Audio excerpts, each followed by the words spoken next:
Hi guys, a new video.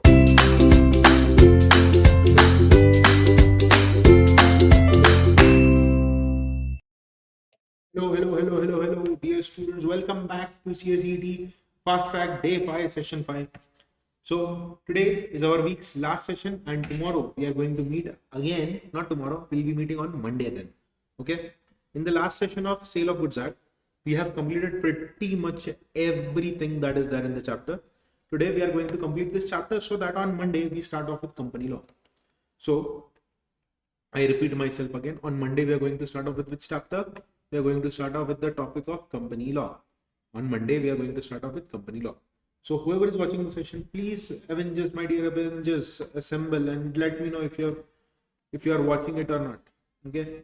In the last lecture, we saw the topic of unpaid seller, if you remember. Okay. The last topic that we studied in the last session was of unpaid seller. We saw the right of lien. When can the right of lien be exercised? When can the right of stoppage in goods be exercised by an unpaid seller? We studied all these points in the last session. I hope there is no doubt to any student in those sessions that we saw. Okay, in that session. Now, today we are going to first understand auction sale. Okay, once we are done with auction sale, there is one topic of conditions and warranties. Once we are done with conditions and warranties, we are done with this chapter. We are through with this chapter. If you have any doubt, if you want me to explain any concept, if you want of your choice, please put it in the comment section so that we can make those videos for those topics, exclusively for the topics where you have doubts. Okay, that is our promise to you, that we will make videos on those topics in which you have doubts. Okay, now this is auction sale. Okay, the concept that we are going to see today, first concept that we are going to see today is auction sale. Now, there are around 8 points in auction sale. How many points are there in total? 8 points are there in total in the concept of auction sales. Okay. Now, goods in lot, completion of sale. Okay. First, let us understand about the concept of goods in lot. Okay. It says that if goods are put for sale in lot, each lot is deemed to be separate contract of sale. So there are total 10, 5, 3, 18 items are there from my office. Okay. There are total number of 18 items from my office that we are going to sell. Now, what are the 18 items? See, we have 10 laptops, 5 printers and 3 projectors. Okay. So we have 10 laptops, 5 printers and 3 projectors. These are the items of my office. These are office items. All of these things are office items. Now, laptop is lot 1, printer is lot 2 and projector is lot 3. Whenever there will be a bidding, Sale of Goods Act says that each lot will have a separate contract of sale. So for this lot, if there is a bidding, let us say there is a bidding that we are going to sell our office items. Now, while selling the office items, if you say that yes, I am buying whatever the bid, whatever price you have selected, you are not buying all the 3 things, you are only buying the first item. I hope you have understood this. See, if you buy lot 1, you are not buying lot 2 and 3. The bidding was only for first lot. The bidding was only for the first lot. So whenever the goods are sold in lots, whenever the goods are sold in lots, whenever the goods are put for sale in lots, each lot is deemed to be subject of separate contract of sale. Each lot has a separate contract of sale. Second is completion of sale. Second is completion of sale. Now, when does a sale get completed? When does a sale get completed? The sale is complete on the fall of hammer. The sale is complete on the fall of hammer. The sale is complete when the fall of hammer, red color line, or the sale is complete in any other customary manner. So, sir, what is the meaning of the sale is complete in any other customary manner? Let us use a simple common sense everywhere. See, whenever the hammer falls, the sale is complete. That is what we have studied in general, normal terms. But if in your local area there is a custom, there is a separate custom, then that custom will be followed. I repeat myself again, everyone. If in your area there is a local custom which says that you will blow whistle after counting till 3, then that blowing of whistle is also considered as a valid contract of sale, and the sale will be completed at the auction when the whistle is blown for the 3rd time. Why? Because it is one of our local customs. It is one of our local customs. Is this clear? Is this clear to every student? The students who are watching the session, do not forget to like, subscribe, and click on the bell icon, because awesome content is always going to be here only. Yes or no?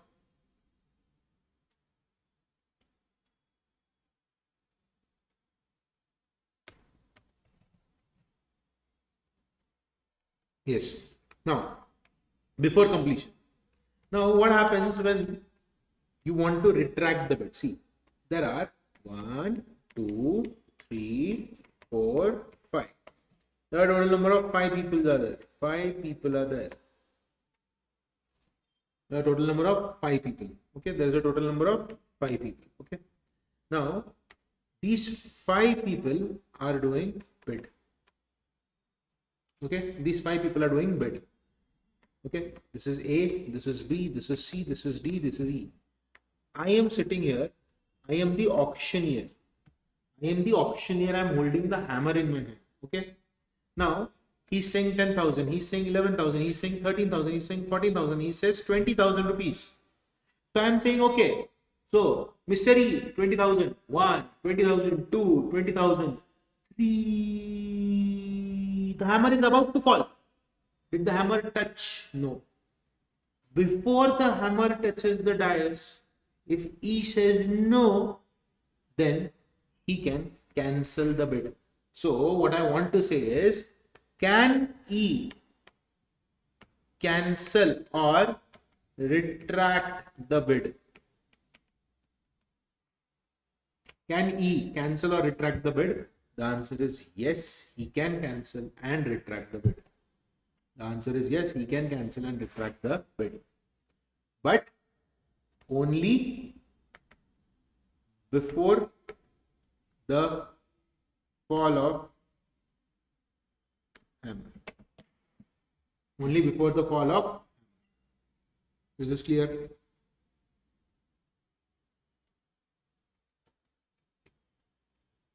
Is this clear to everyone? Any person can retract the bid, but they have to retract it before the fall of. Is this clear? Is this clear to all the students?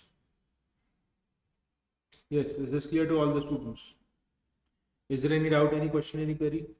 No doubt, no question, no query to any student? Perfect. Perfect, perfect, perfect. So, number 1, wherever goods are put up for sale in lot, each lot is a different contract of sale. How is the sale complete? The sale is complete by the fall of hammer or in any other customary manner. The sale is complete by fall of hammer or any other customary manner. Right to bid may be reserved. Right to bid may be reserved. What is the meaning of right to bid may be reserved?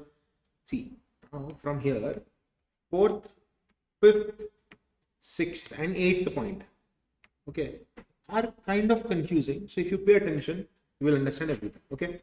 See, how many people are there in auction sale, everyone? How many people are there in auction sale? In auction sale, there are 3 people. There are generally 3 people. So who are the 3 people? First is your seller. In auction sale, the first is seller. Second is the auctioneer. And the third is buyer. So you have seller, you have auctioneer, you have buyer. And buyer is not one person. There will be a lot of people who have come there for bidding. Correct? There are a lot of people who have come there for bidding. Okay. Now, he will present the goods in front of you. You all will start your bidding. But imagine the one who is giving his goods to an auctioneer for auction is he himself coming here and bidding. If you want to bid at the auction, you yourself are the seller, you need to reserve this right in advance, which means if you are an auctioneer and you want to bid you want to make bidding, then you have to reserve the right. You want to bid, you have to reserve the right in advance, so that whenever people will be coming for your auction, they will be knowing that okay, the seller himself is also going to sit for the auction.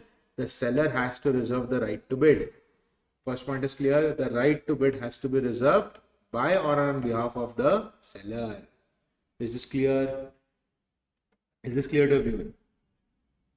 Is this clear to everyone? Yes. Now comes the fifth point. No secret bidding without reserved right. So can I say that the seller cannot bid without the right to bid?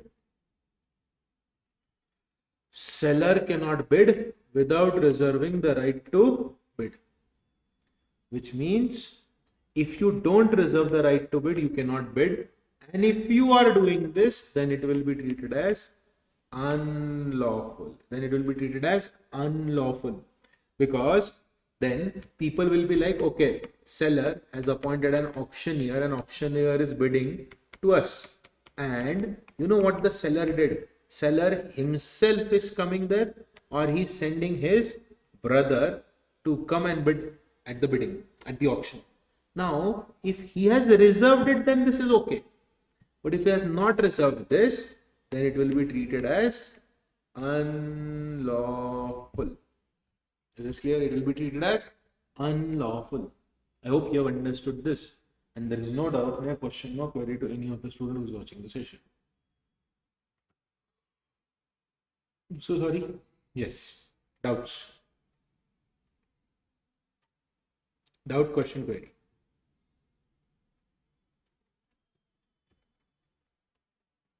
So it will be treated as fraud. No secret bidding, it is unlawful. Where the sale is not notified to be subject to a right to bid on behalf of the seller, it shall be unlawful for the seller to bid on his behalf. And if the seller is secretly bidding, it will be treated as fraud. So if the auctioneer knowingly accepts bid from the seller, okay, it will be treated as fraud by the buyer. Is this clear? Is this clear? Now comes the eighth point, that is pretended bidding. He is reserving the right to bid. He has said that yes, I will be bidding over here. But now what we are doing is, we are bidding only not to buy, but we want to increase the price. Is this gonna be allowed? No, this is not gonna be allowed. The students who are watching the session, can you reply?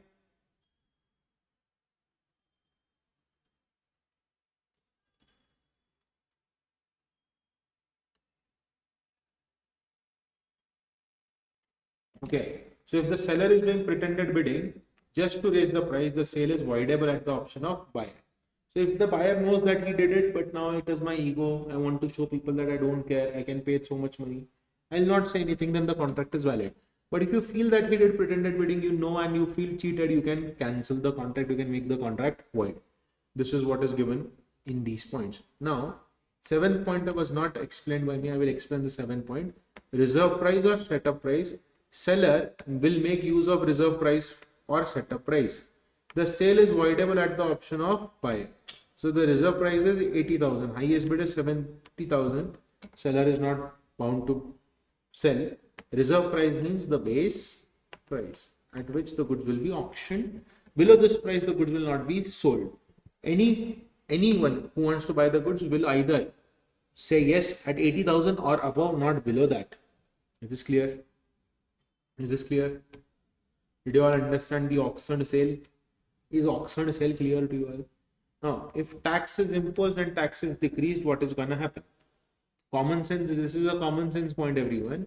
See, if tax that is put on me, I'm saying it in a wrong way. If tax is imposed on me, or tax was there, but it has increased after making the contract. See, there is a particular type of tax on this particular type of bottle. So you impose that tax on, or there was tax which you are going to impose now, and it was not notified earlier after making the contract. Okay, so tax is imposed now after making the contract, or tax was imposed but the tax has increased. Seller can add that much price to the contract price. So see, I'll repeat again. When we entered into a contract, there was no tax on this, but after making the contract, I imposed tax on this. Number one. Number two, I had already imposed tax on this, but now that rate of the tax has increased. So in both the cases, I as a seller will add the tax value to the contract price, which will be equal to tax. So if the contract price is 1 lakh, tax imposed later is 10,000. Seller can add 10,000 rupees. So the new price that the buyer has to pay is 1 lakh 10,000. Is this clear? Is this clear? But when you talk about tax decreased or remitted, if tax is decreased or remitted after the contract, the buyer can decrease and the price shall be reduced accordingly. The contract we made was of 1 lakh. Government has reduced the tax by 6,000. So I as a buyer am getting the benefit. So I'll not pay 1 lakh. I'll pay only 94,000 rupees to you. Is this clear?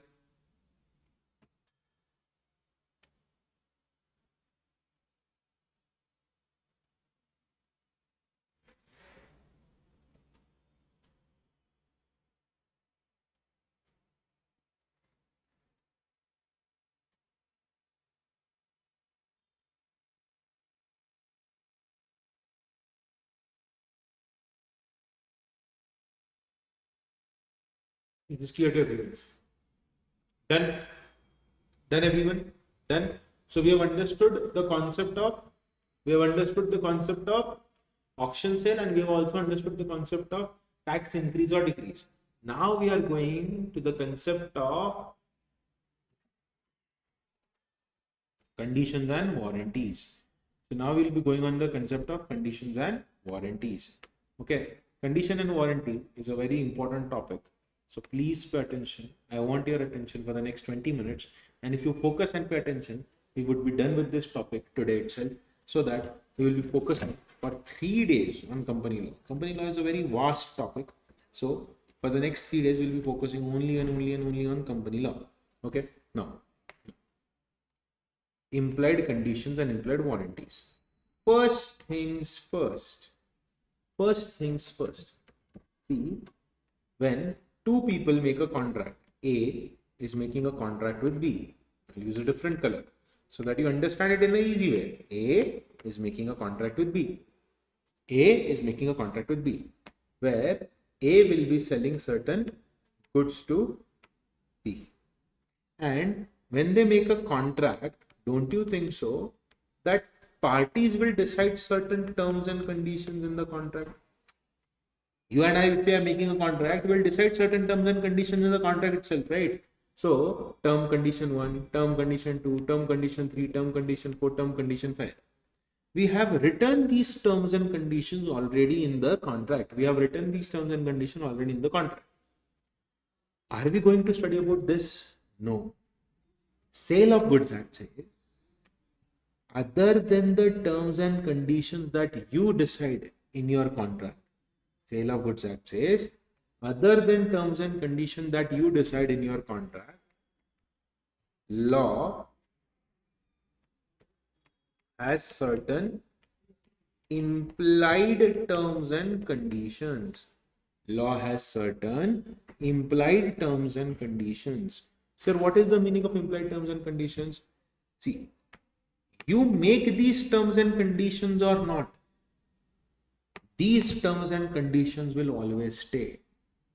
You make the yellow color terms and conditions or not, these green color terms and conditions will always be there. This is what is called as implied terms, implied conditions and implied warranties. Correct? So even if you add something in your contract, there will be certain conditions implied by law and there will be certain warranties implied by law. Okay. Now, always remember that condition is an essential term which goes to the root of the contract. If you break condition, I will break the contract. If you break condition, I will break the contract, and I can also recover damages from you. But if you break warranty, remember one thing, warranty is secondary. It does not go to the root. And since it is not going to the root, I cannot break the contract if you break the warranty, but I can claim damages. I can claim damages. So whenever a condition is broken, I can break the contract. Whenever a warranty is broken, I cannot break the contract. The only thing that I can do is, yes, the only thing that I can do is claim damages. Is this clear? Is this clear? Is this clear? Okay. Now, there are certain implied conditions. What are these implied conditions? Let us understand one by one. First condition is condition as to title. Sir, what is the meaning of the term condition as to title? Please remember this, everyone. Please remember this point carefully, everyone. I want everyone's focus and attention on screen. See, if there is a person who has certain goods and he is selling these goods, let us call him A, he is selling these goods to Mr. B. Now, we will step into the shoes of Mr. B and we will think what he is thinking. If you step into the shoes of Mr. B, you will think that A is selling because he is the owner. A is selling it to me. You are selling it to me because you are the owner. That is the reason why you are selling it. Na? Whenever someone is selling any goods to you, what is the assumption that you make? The assumption that we make that he is able to sell it because he is the owner. See, if I come to your shop, I will assume, I have the right to assume that if you are selling something to me, you are the owner. Correct? Now, he is selling it to him. That is the reason why he pays the money. Later on, you got to know that the goods belong to Mr. C. Now, tell me, did A break your trust? Yes. The question is, can you cancel the contract now? Yes, you will cancel the contract, because if he does not have any title, how can he pass it to you? Or if I put it into words of law, as per implied conditions, the first condition is condition as to title. Condition as to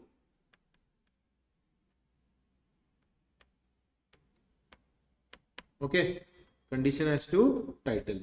Now, I want you all to understand this. Seller has a right to sell, or if it is an agreement to sell, then he will have the right to sell. So, if it is, let us talk about condition as to title. Seller has the right to sell, or if it is an agreement, then he will have the right to sell in future. Is it clear to everyone?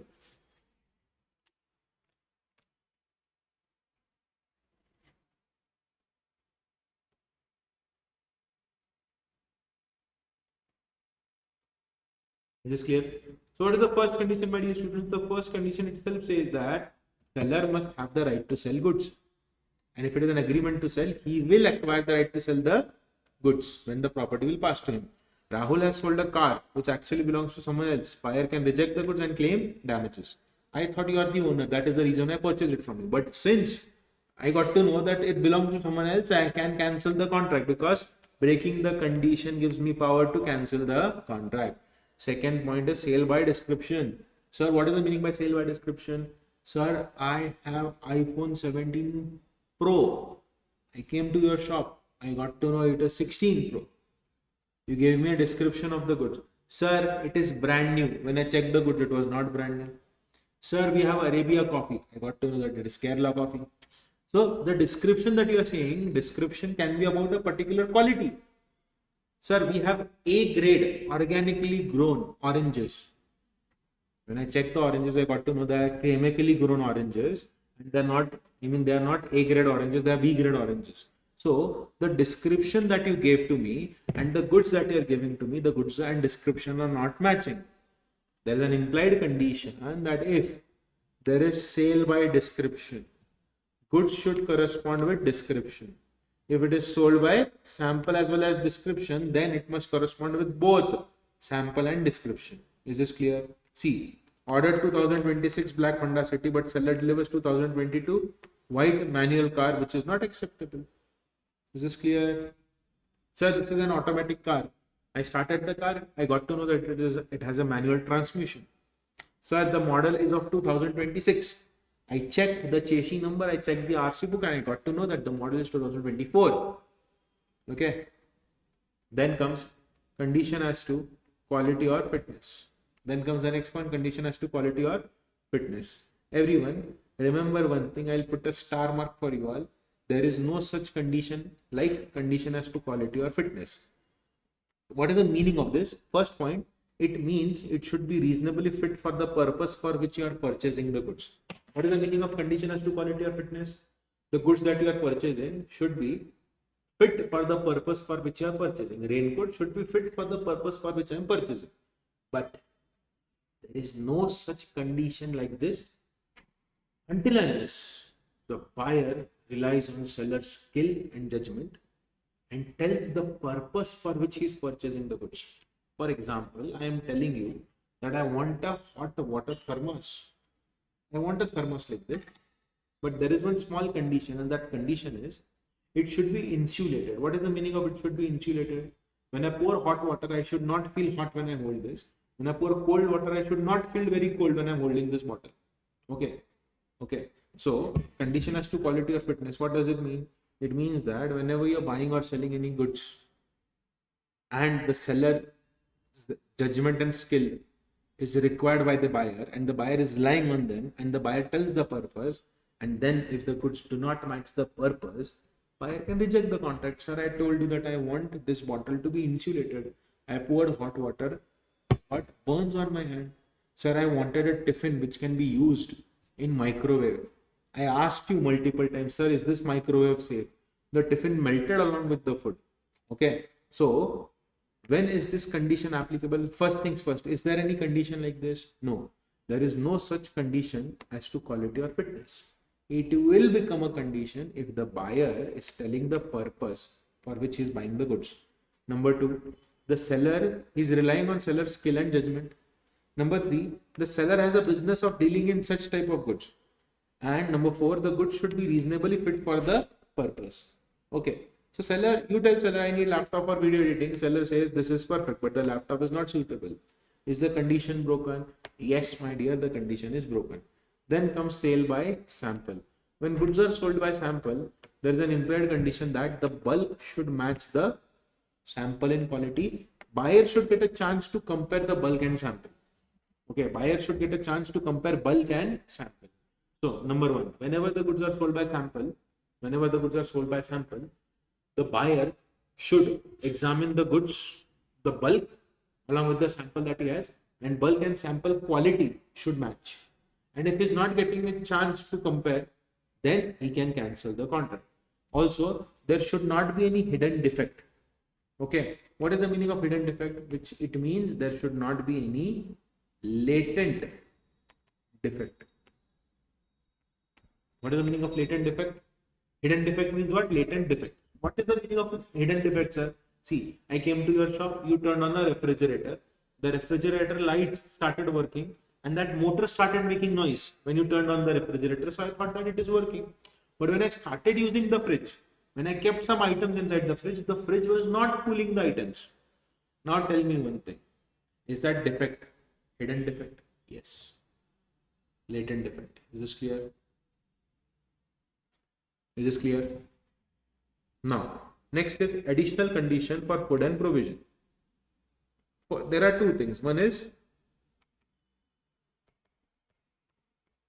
the goods should be of merchantable quality. What is the meaning of merchantable quality? Merchantable means there should be goods that can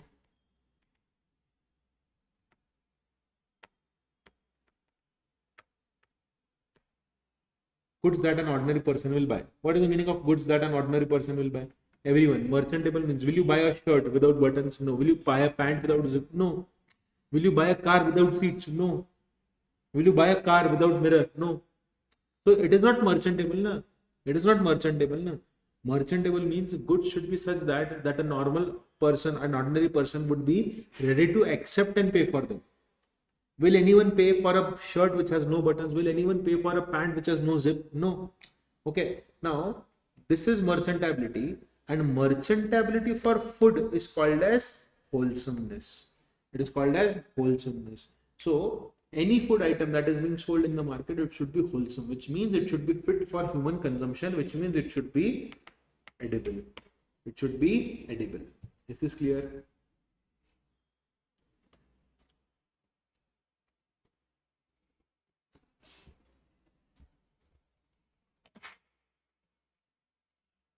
Is this clear to students?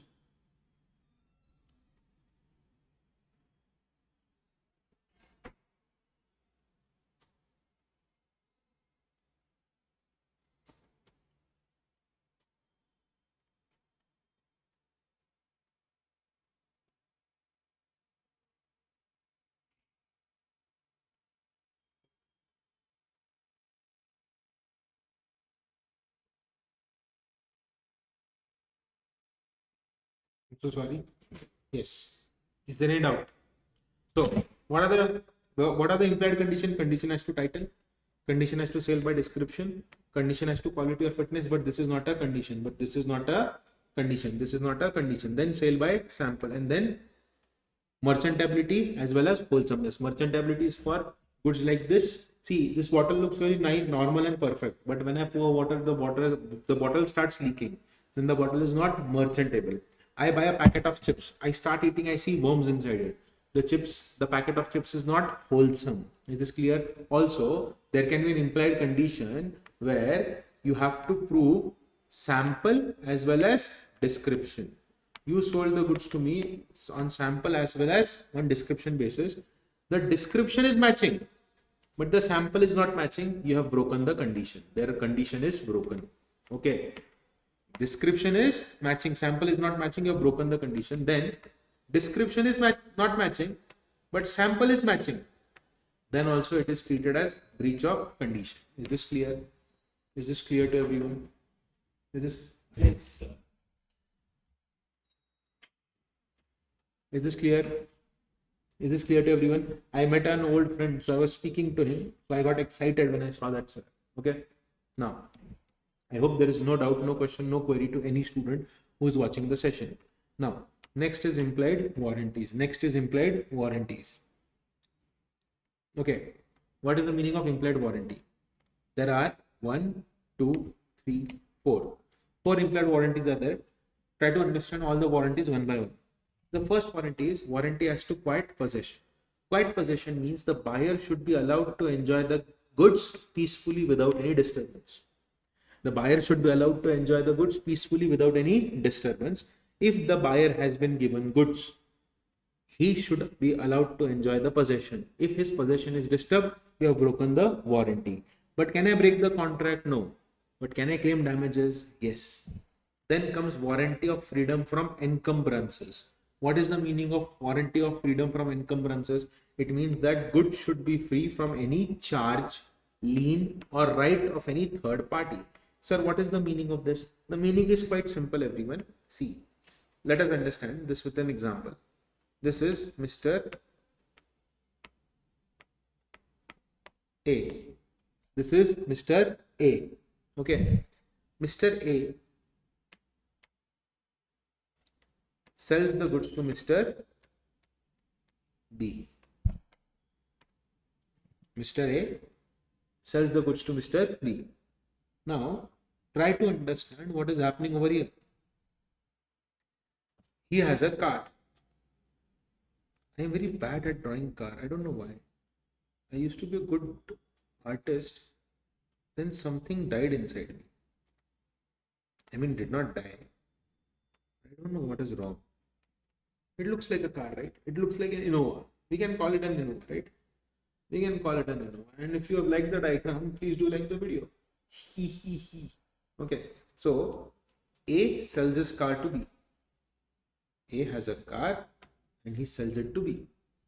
This car has a loan from a bank. Okay. Now tell me one thing. When he sold the car to you, he did not inform you about the loan.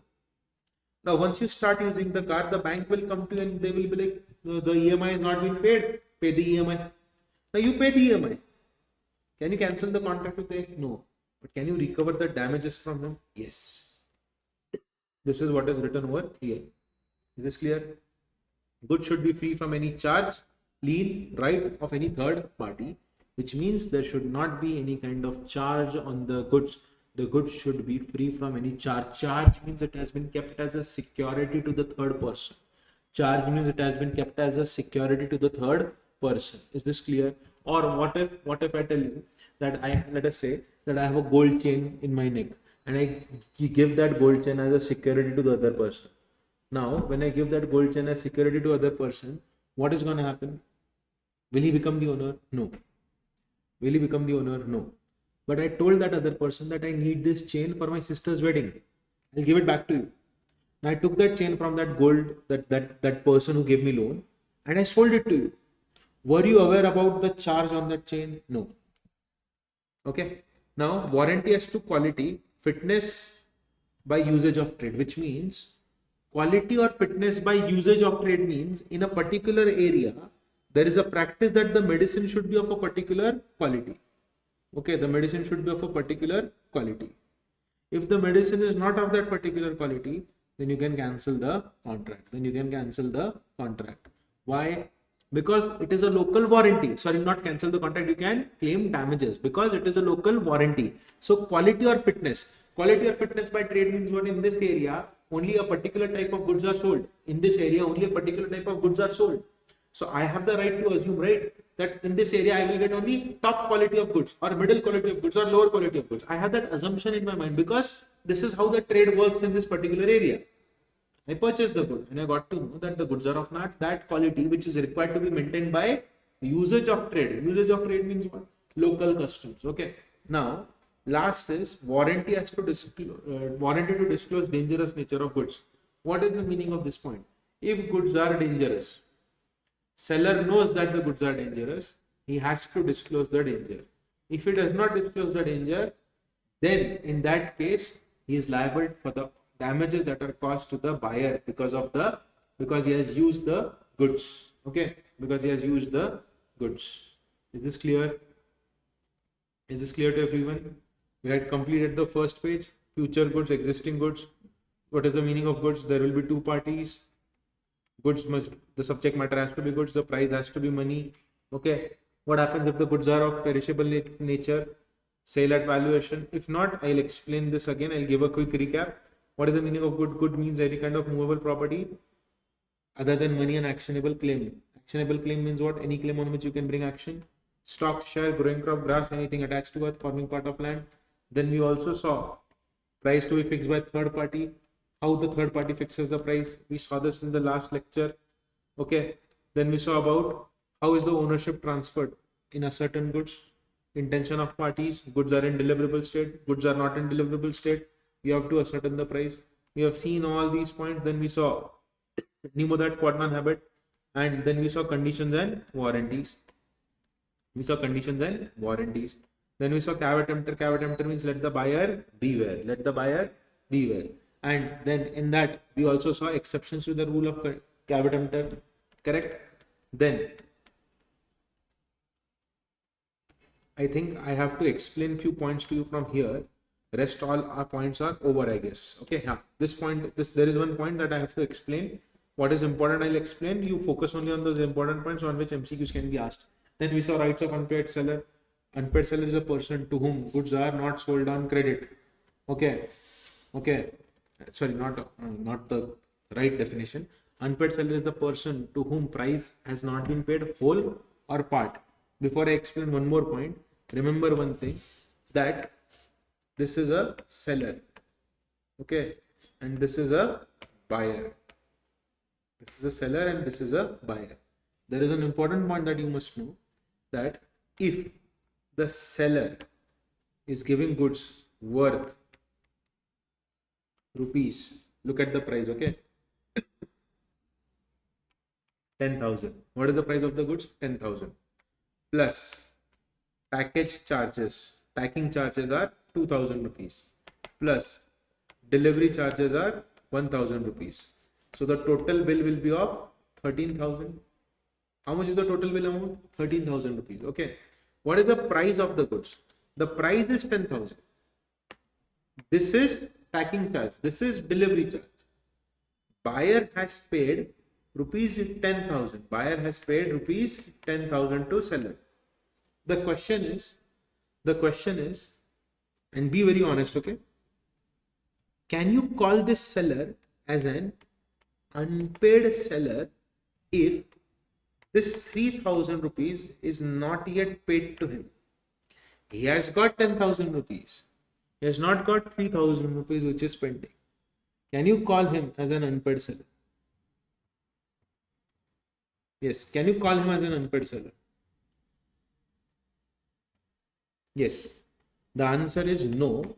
If packaging and delivery charges are not paid, the seller will not be treated as an unpaid seller. He will be treated as a normal seller because he has got the price of the goods.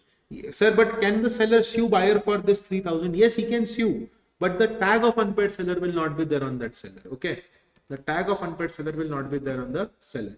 So I am an unpaid seller if the whole price has not been paid or negotiable instrument has been given but it is dishonored. We saw all these points in the last session and I had shown this diagram to you, and I also showed what is the meaning of write-off, resale with the diagram. Today we completed auction sales and we will be completing one more point and then the chapter is completely over. We are going to finish off this chapter in a jiffy. See, seller's duty is to deliver the goods according to the contract. Duty of seller is to deliver the goods as per the terms of contract. Tomorrow 8 o'clock, you have to deliver tomorrow 8 o'clock. Next month, first 7 o'clock, you have to deliver 7 o'clock. AM or PM? AM. 7 PM you have to deliver. Our ship will come to the Indian ports at 2 o'clock at night. We want your goods at 3 o'clock. 3 o'clock at night. I mean 3 o'clock early morning. Okay. Buyer's duty. Buyer has two duties.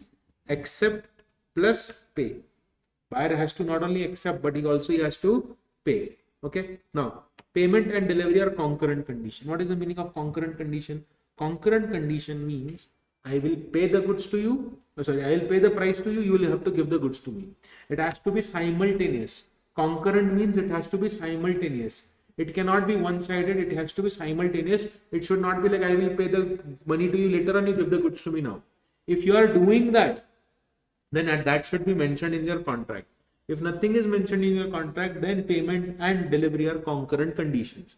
Payment and delivery are concurrent conditions. Now, both should be ready to perform their part at the same time. You should be ready to deliver now. I should be ready to pay now. What is the meaning of the term delivery? Delivery means putting goods in possession of buyer. What is the meaning of delivery? Putting goods in possession of buyer or someone authorized by the buyer. Putting goods in possession of buyer. Giving possession to buyer is nothing but delivery. Okay. Now, part delivery is equal to whole delivery. I repeat myself again. We have studied this in class. If you are my CSEET student, you know this, that part delivery can be treated as whole delivery. Part delivery can be treated as whole delivery. But if your intention is to keep part separate from the other, then part will not be treated as whole. It will be treated as part delivery only. So, as a thumb rule, part delivery equal to full delivery. Sir, give me an example. See, you told me to pack 100 bags of rice. I packed 100 bags of rice. You came in a car. You should have come with a truck or a mini tempo. You came in a car.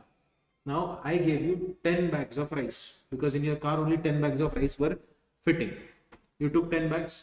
Law says you have taken part delivery. It will be equal to you have taken the full delivery. Now, you have taken 10 bags in the car from my place to your place. When you left, the goods that are in my godown get burned. Will I ask you to pay for it? Yes, because part is equal to full. And we have studied this in SOGA that risk passes with ownership. whoever is the owner will have the ultimate risk of the goods. Whoever is the owner will have the ultimate risk of the goods. Is this clear?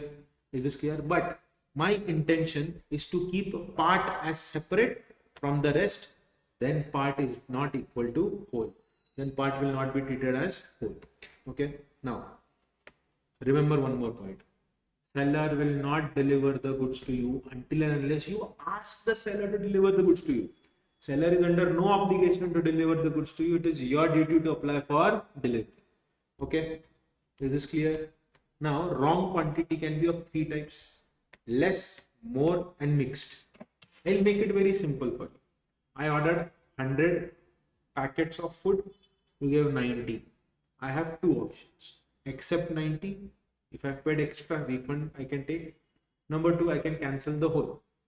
That's sir, I wanted 100, you have sent 90. I don't want to work with you. I'm cancelling the transaction. Second, we decided 100. We decided 100. We gave 120. I have three options. I will take 100, give 20 boxes to you again, or I will take 120 as it is, pay extra, or I can cancel the whole contract. Third point is goods are mixed with different goods. If you mix my goods with your goods and they are not separable, you have to pay for the damages. But you have given mixed goods to me, quality A, quality B. For example, I ordered 100 boxes of gulab jamun. You gave me 100 boxes of gulab jamun, but in some boxes there were kaju katli also. So I have 10 boxes of kaju katli and 90 boxes of gulab jamun. Can these be separated? Yes. Then the cost of such separation will be borne by the seller. I will not bear the cost of separation. Is this clear? Is this clear? Is this clear?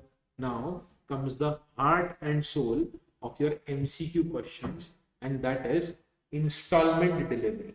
Always remember one point, my dear students, that you as a buyer are not bound to accept the goods in installment unless otherwise specified. If the contract itself says that we will provide the goods to you for 8 months, every month we'll provide 10 kg to you.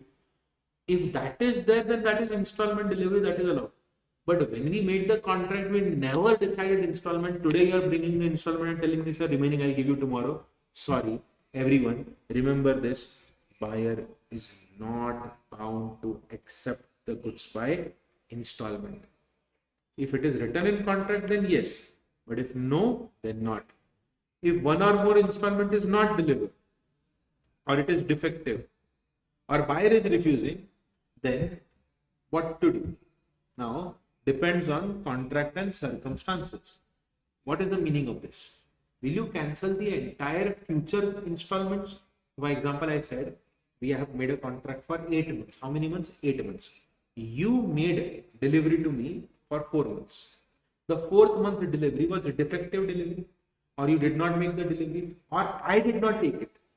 Now will we cancel the remaining 4 months contract, or it will remain constant? Only I have to pay the damages for this particular month.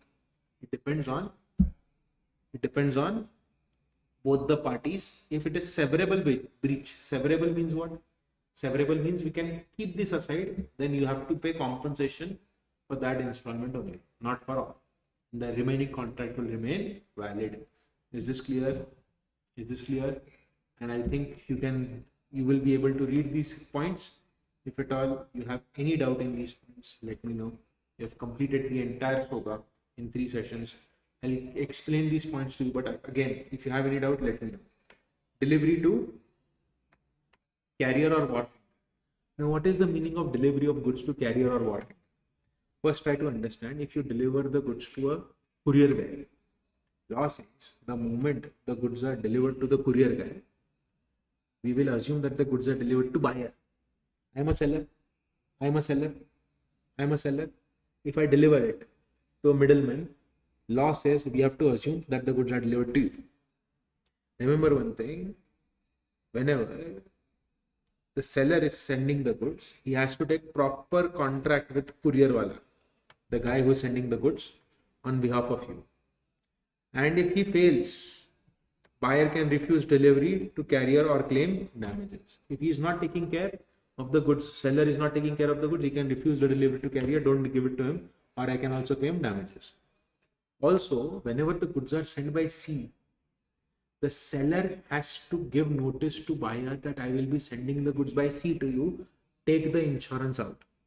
Who has to inform whom? Seller has to inform the buyer that the goods will be sent via sea. The goods will come by sea route. The goods will come by sea route. So you have to take the insurance. Okay. And whenever he's doing this, the seller has to give notice to the buyer that take the insurance. If he does not tell, then the seller will bear the risk during the sea transit. The seller will bear the risk during the sea transit. And section 40 says that if the buyer is asking for a delivery at a very far place, then the loss of goods and the damage of the goods will be on the head of buyer, not of the seller. But again, if they have something written in their contract, then that thing will be prevailing. Then buyer's right to examine the goods. This is a very commonsensical point, that once the goods are delivered to buyer should be given an opportunity to examine the goods. If you are not giving a chance to him to examine the goods, to check the goods whether they are in conformity with the contract, are they according to the sample, are they according to the description. If you are not doing that, the buyer has the right to cancel the contract. Okay, buyer has the right to examine goods before accepting, to make sure they are in conformity with contract. Seller has to give reasonable opportunity to examine the goods. Is this clear? Acceptance. Buyer is deemed to have accepted the goods if he intimates to the seller that yes, I am buying it. Number 2, I gave the goods to buyer on sale or return basis, which means you take the goods, you use them for 2-3 days. Let me know after 3 days whether you want to keep the goods or not. Now, within the 3 days, if you give it to someone else, you sell it to someone else, you are pledging it with someone else, I have the right to assume that you are behaving like an owner. So you will be treated like an owner, which means I will assume that you have accepted the goods. Okay. And the last point is, I gave you the goods. Okay. And I did not give any time. I was like, okay, you take the goods. Let me know if you want to keep it or not. Or if you not, you bring it back. It's been 20 days. 20 days is an unreasonable time. You will assume that you have accepted the goods and you have to pay for it. Is this clear? So number 1, deemed acceptance. If you tell me that you are accepting it, you are owner. Number 2, I gave you the goods, but you are doing something which is inconsistent with my ownership. What is the meaning of it is inconsistent with my ownership? It means that I am giving the goods to someone as a gift. I am selling it to someone. So I am trying to show the world that I am the owner. I am keeping it as a security. I am pledging it to take loan. I am acting as an owner. It means you have the right to assume that I have purchased the goods. Last but not the least, you gave me the goods to think about it and let you know by few days. I kept the goods with me for 4 to 5 months. You have the right to assume that I am the owner. Now, return of rejected goods. Buyer will not return the rejected goods. It is enough he informs the seller that he refuses to accept. I ordered this bottle. I did not like it. You have 7-day return policy, or the bottle is damaged. Just if I inform you that this is not the bottle that I wanted, it is enough. I don't have to return it to you. Your guy will come and pick it from me. Here, I will not give it to you. I have rejected it. You come and collect it. Is this clear? This is what section 43 says. And last is, what will be the liability of buyer if he is wrongfully refusing? Seller is ready to give the goods. The buyer is not ready to give the goods. So seller can claim loss. And also reasonable charges buyer can take from seller, that I rejected them. To keep them, I had to take a place on rent. You had sent 1000 bags. I told you I want a particular quality bags. They are not of that quality. Okay. They are not of that quality. Okay. So I'm so sorry. I did it ulta. Something else was in my mind. I'm so sorry. Liability of buyer. Sorry. Okay. Seller is ready and willing to deliver. Buyer is refusing or not agreeing to take the delivery. Buyer will be liable for the loss occasioned to seller. And if seller has taken care of the goods, custody of the goods, seller can recover those charges. Is this clear? Is this clear? No doubt, no question, no query. Concept is easy. With this, we complete Sale of Goods Act. We'll meet on Monday for company law. And then Mamma Mia, Lasagna, Puppy, bye bye. Do whatever you want to do and don't triple Mata Pita and Bharat. Take care, everyone. Thank you so much. And also, study Sale of Goods Act today. Read the entire SOPA. Put in comment section any kind of doubt you have in this topic. I will make sure that I solve all the doubts of yours. I'll make multiple videos of the concepts that you want me to explain, and I'll explain it to you, so you don't have to worry about it. Okay? Thank you so much, everyone. Bye bye. Bye bye. Bye bye. Enjoy your weekend and please study. Exams are coming.